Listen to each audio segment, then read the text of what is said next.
The final day of the Sepang test saw teams fine-tune their setups, with 4 riders breaking into the 156s and Ducati dominating the timesheets. The Bologna Bullets ended the test on top, with Alex Marquez P1 after an exceptional display throughout the 3 days. His 156.493 on Friday was enough to fend off Pecco Bagnaia by just 7 thousandths of a second to top spot. On the other side of the factory Ducati box, Marc Marquez placed 5th, but recorded a hugely impressive sprint simulation, averaging 157.930 per lap over 10 laps.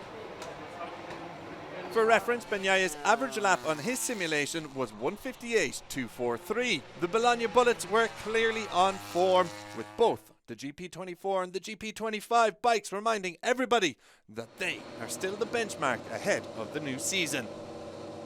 Yamaha also delivered a standout performance in Sepang, with Fabio Quartararo going toe-to-toe with the Ducatis on the timesheets, with the French rider also setting a new milestone for the brand. His lap time of 156.977 not only marked the first ever 156 at Sepang for Yamaha, but also secured him 3rd overall.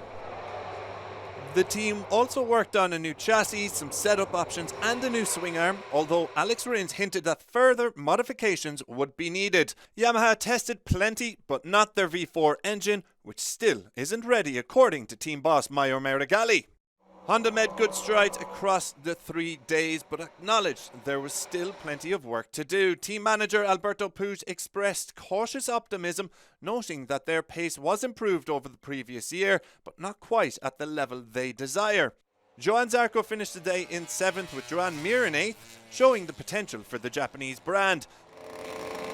Over at Aprilia, Massimo Rivola expressed contentment with the direction of the work, given the absence of both Jorge Martin and Raul Fernandez, particularly in aero and electronics, though the CEO of the Noelle factory admitted there was more to be done at the next test in Buriram.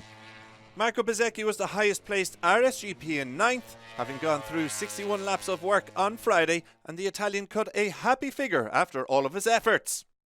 In Sepang, KTM worked on improving grip and stability, with new seat units and fuel tank modifications spotted on the factory bikes.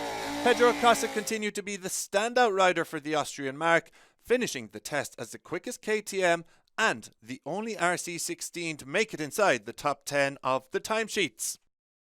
The Sepang test is now done and dusted, but we don't have to wait long to see MotoGP bikes back on track. Buriram in Thailand awaits on February 12th, where we will see plenty more innovations on show, so make sure you tune in then.